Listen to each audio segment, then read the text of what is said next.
Ew, forgive me for doing that. It has been a hot ass minute. I honestly feel like I'm that Krusty Krabs meme that's like, what the fuck is going on? And everything is just the world spinning around him. I am so happy to be back. I'm so glad to be sharing again. This video we have a Q&A, but stay tuned for the next few as we have a bunch of Vlogmases rolling out. So let's get to it. Our first question, where are you from? I'm originally from the San Francisco Bay Area. I've lived all over California, but the Bay Area will always be home for me. What is your ethnic background? I've gotten this question all my life. I'm definitely mixed. On my mom's side, she's Italian, German, Guatemalan, and Egyptian. On my dad, he was Spanish and Salvadorian. We like to call our family like the rainbow family because there's just so many blended cultures. And I think that's probably where I get like a passion for social justice and just the complexities of race, because I grew up in such an inclusive space and I know how possible it is where biases and prejudices are pushed aside and you can really learn from each other and see color and create such a beautiful community. So I know that's like off topic, but yeah. How did you get into the influencing blogging world? So I'd say about 5 years ago when I was working in the entertainment industry, my number one goal was to be in front of the camera and connect with the audience every night, like a form of escapism. But I realized very quickly that in my entry-level position, that would likely take 5 to 10 years, and I wanted to make something happen in the now. The idea of a podcast came about, but then my dad suddenly passed away. I went through a terrible breakup shortly after, and at that point, I just needed a cathartic release to kind of just channel everything that I was going through. So I started a blog, but unintentionally to have this all happen. It was just more so, okay, let's find a platform, let's write this out. It was like weird for me to write a Facebook post, so that just seemed like the next best thing. But slowly but surely, I had like 500 friends on Facebook and Instagram. I had a few friends from high school and college like reach out to me and let me know that they resonated with certain pieces that I wrote, and it just organically grew from there. It's truly been like a dream come true. And at the end of the day, when I think about it, it's almost like everything that I wanted in terms of connecting with the audience every day, being in front of a screen, even though it's my own screen, came true. So it's just crazy to me. What was the moment when you decided to go full-time with your business? Did you enjoy your job before leaving? Okay, honestly, no. But I feel like I probably could have been doing anything else and I would not have enjoyed it as much as what I'm doing now.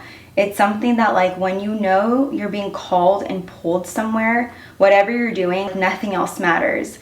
And every day I walked into the office, like I would literally daydream, which eventually became like manifesting.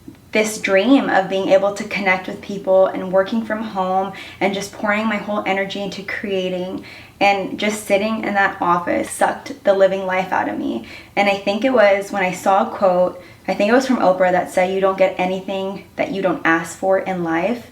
And it was in that moment that I was like, holy crap, like I need to see if it's possible. Like, can I maybe juggle both things?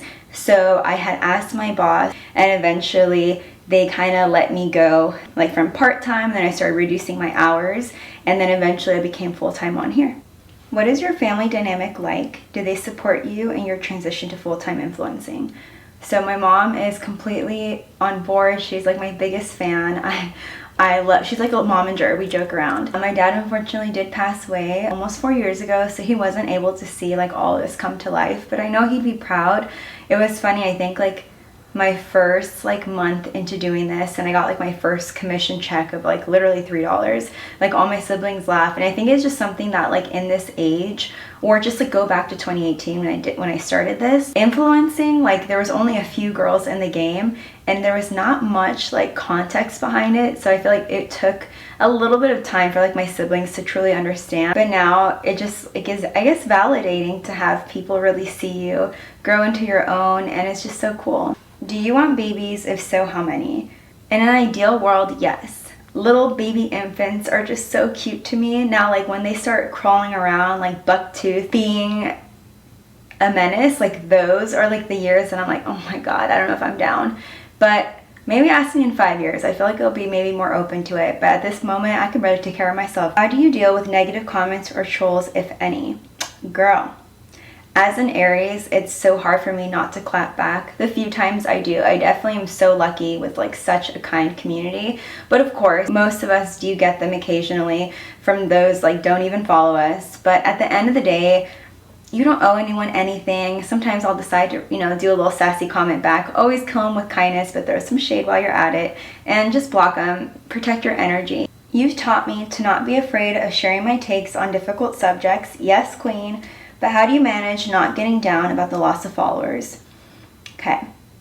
So honestly, I think I set the stage for myself in the midterm elections 2018, I believe. I was so brand new to my platform, but I mobilized a group of us to go out and protest. We were sending out reminders for the election and to go out and vote at local malls and halls. And I saw such a crazy decrease of followers. I mean, thousands, and I was still so little at the time.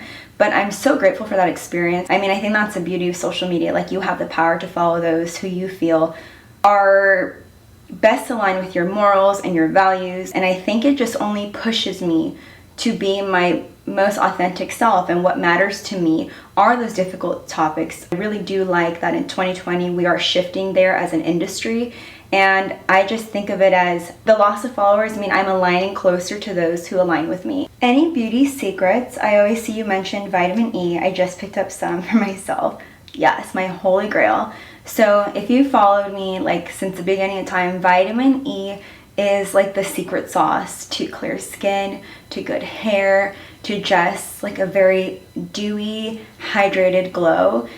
I was put on by my friend like 5 years ago, and my skin has forever changed, like for the better. I used to break out like 3 to 4 times a week, and I had a tendency to really pick at them, and I would scar like crazy, and I would obviously have to have concealer, and it just was not fun. And every time my mom would tell me like stop picking, they would just get worse and worse and worse, and they would scab. But vitamin E, I'm telling y'all, after 4 or 5 years of using it religiously every night, I've maybe gotten 2 to 3 pimples per year for the last 5 years, which is crazy. My diet has not changed. I'm obviously getting older. I know genetics does play a part in it, but the fact that I had, I wouldn't say acne, but I did have frequent breakouts to basically none at all, I owe it all to vitamin E. And that's probably my biggest beauty secret. I know a lot of you have tried it yourself. I've had followers tell me that they've tried it in their lashes and their eyebrows, and that they've seen growth from the vitamin E itself. So it's just magic.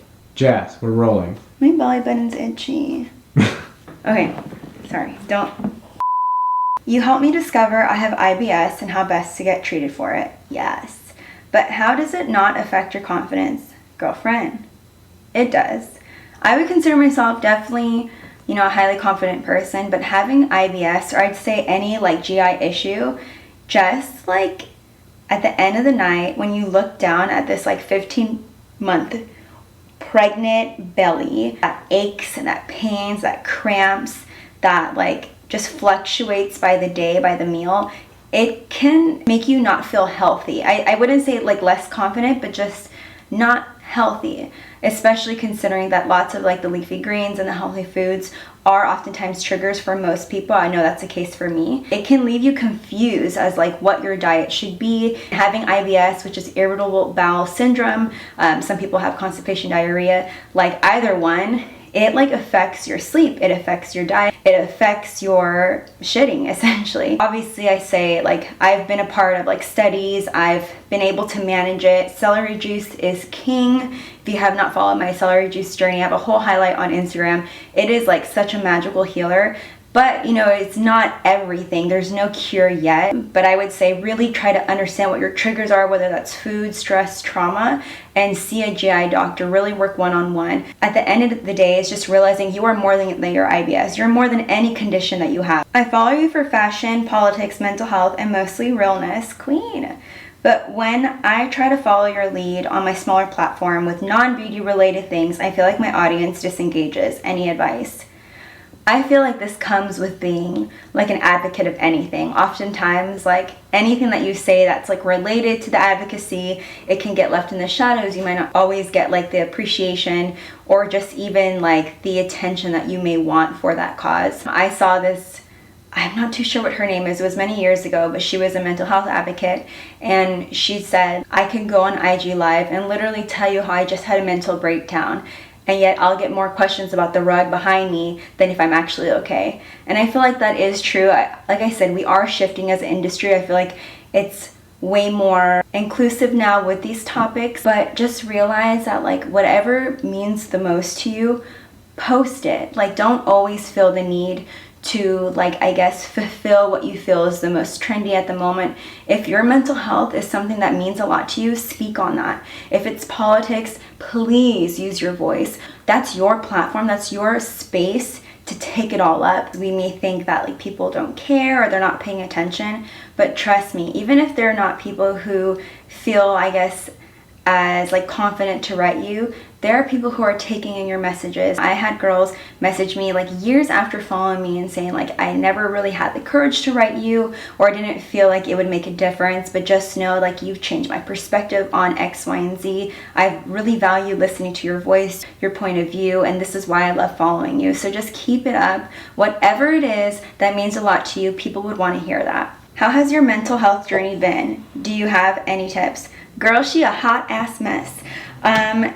It is, I feel like, up and down, and I think this is the case for most of us in 2020. I'm so grateful now that I am in therapy. It has done wonders. Even if you don't feel like there's a need for you to seek therapy, there does not always have to be trauma there for you to just have someone to talk with, to have those healthy relationships and conversations, and just being able to get access to tools to just navigate your day-to-day. But you know, I'm thriving and trying to survive in, because that's where it's at. But I just feel like I'm hopeful for 2021, and I'm just praying that we all can have just a sense of peace and comfort and justice and liberation for all. Fuck, I'm so sorry, I forgot there's a second part of that question. Do you have any tips? So yes, therapy is number one. King. Number two is be vulnerable. Acknowledge those feelings. Do not be afraid or like feel that you're a burden to other people because of whatever it is that you're going through. Like, I really have used my platform as a sense of cathartic release. I feel like it's been a space that I could be vulnerable with my feelings, and truly being able to open up myself has connected me so much with so many women from across the world, even men too. And I feel like by being vulnerable with whatever it is you're going through and sharing that pain together with someone, you're healing essentially in your different ways in your different parts of the world, but together. Sometimes it's just shit. Like, days are just such shit. Sometimes months. I mean, this whole year, honestly. But try to see the good and realize it won't always be this way. Where do you get your inspiration for your shoots? You kill it every time. Thank you, girl. So I don't feel like that often. I feel like some days I definitely miss the mark, but I try. I would say that like most of my inspiration comes from the European vintagey, wanderlust Parisian style. I think living in Europe really introduced me to like true aesthetics, that airy, just being one with your environment, matching like the dark, rich, like chunky architecture is something that I try to emulate in my work. I just always try to envision that like I'm someone going through the corners, like in this beautiful town, like this mysterious woman. You know, it's all a work in progress, and I feel like everyone has such unique aesthetics. Whatever brings you joy, if it is that OOTD, girl, you own it. If it's that extra ass curated shot every time, you do it, girl. But for me, I love the curated shots. Like, they're just my absolute fave. I'm struggling with self-love and you seem so good at it. Girl, we'll get there. Any pointers? So I feel like a self-love journey is a lifelong journey. I think being body shamed and honestly personality-wise shamed at such a young age really forced me to like become my own best friend. I was called every name in the book for like what I looked like, how I acted like at like an astronomical level. I'm talking like 20 girls against me. It was not fun. And there would be days that I'm like, I love myself. Like, what the fuck are these girls saying? Like, I don't get it. And it almost made me have this internalized, like, okay, like, what's wrong with me? And I started picking at myself, like, okay, well, like, it's that. It's like your hips, it's your nose. It's like maybe you're talking too loud. Maybe it's like the way that, like, you walk. And, like, I started picking myself apart. And it wasn't until, like, I had to talk with my parents. And I'm like, what is going on? What the fuck don't they like about me? And I think particularly when I started growing, I developed really soon, like right in middle school. It was like the summer going to 6th grade. I had, you know, big boobs, big ass hips, a big butt, and this was basically before anyone even had their period at that time. And it was something that my dad told me, like, this is going to be a lifelong journey. You either start learning to love yourself now, or it's going to get difficult over time.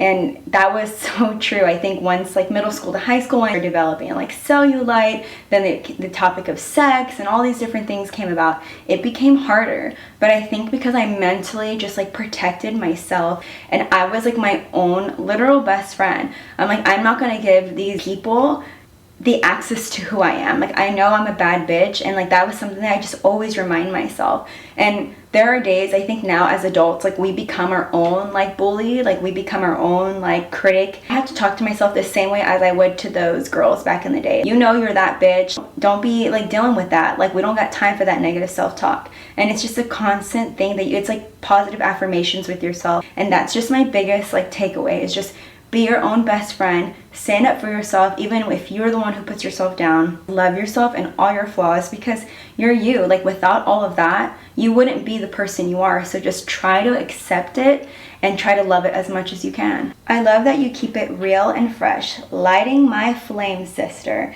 Without following trends, how do I learn to expand on my own things / interests but still grow a following?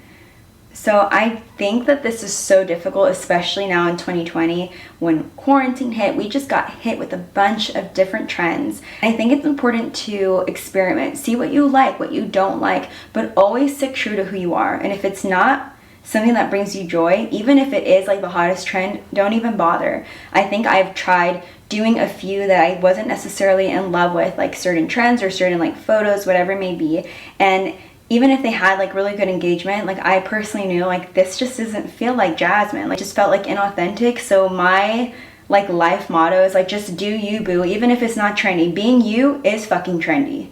Being comfortable in your own skin, even if nobody else sees it, is trendy. That's the coolest shit that you can do. This is Troyski. If you don't know, this is my baby boy Shih Tzu Troy. He's not happy because he was napping, but I figured I'd get him into the last few questions. Say hi, baby. He's like the star of the show. If you follow me on Instagram, you know he's like the sassiest little Aries boy, which is why we're like soulmates. And he does this often. He's like stuck in reverse. The most laid back, unbothered, sassiest little thing. So we're gonna include him in the last few questions. What is your fave motivating quote?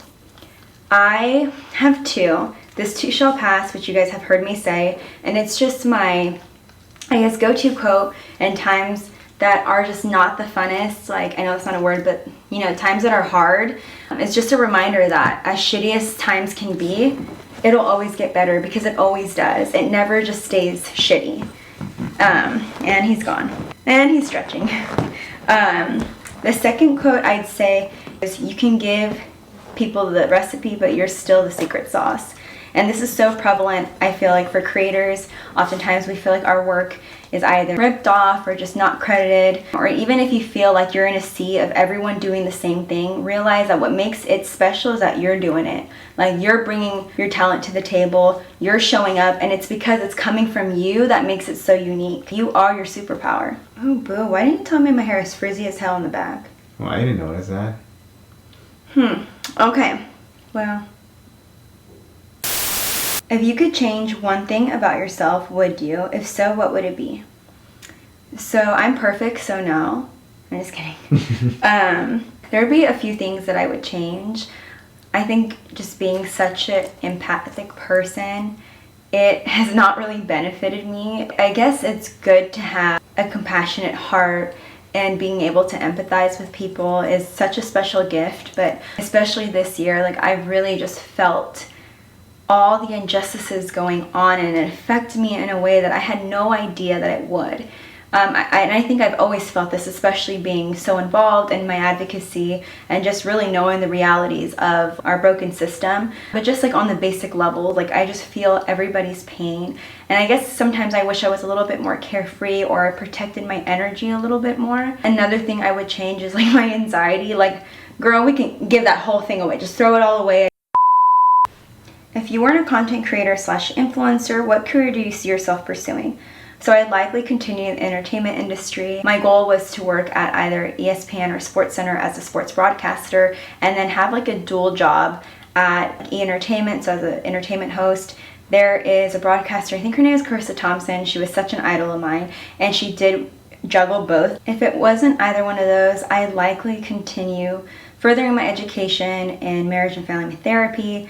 I did not continue pursuing that in like grad school because I just could not disconnect myself from the work. Look at the picture, boo-boo. We're doing our first YouTube video together. Cute. Okay, the next question is perfect transition. 2 more, baby. Can you stay here? He's not happy. What makes you happy? This little man makes me the happiest. He is just my twin flame. We're both Aries, and he has truly been the light in the darkest times of my life. My ideal world would just have like 1,000 Troys. But aside from my baby boy, I'd say travel. Travel really just enlarged my perspective on life and introduced me to just so many beautiful cultures, and he's making a little bed for himself. And just really made me realize how small like I was and in my place in the world, and encouraged me to just go out there and be comfortable with the uncomfortable, and just to see like how beautiful God has created this planet for us to just explore and to serve others. Oh, my hair is screaming, sister girl, wrap it up. So that's what we're about to do. If you're still watching, thank you so much for tuning in and hopefully getting to know me a little bit more. So on that note, let's go on the last question. Where do you see yourself in 5 years? With 2 or 3 more little Troys running around, of course, in either New York or probably Europe at that point, hopefully more established in this industry, and just maybe with the product out there. Whatever it is I'm doing, I just hope that I'm my happiest and healthiest self. I think after this year, I just want so much for my future, and I'm so excited to manifest it all, and God willing, make it all possible. I think obviously on the marriage and kids front, who knows what's going to happen. I just hope that my future daughter is proud at the moves that I'm making, at my advocacy, and just my passion for creating and connecting with all of you. And none of this would be possible without all of your like love, support, and just genuine sisterhood. So stay tuned for our Vlogmas videos coming in the next few days. Thanks for watching. I'm getting attacked, oh no!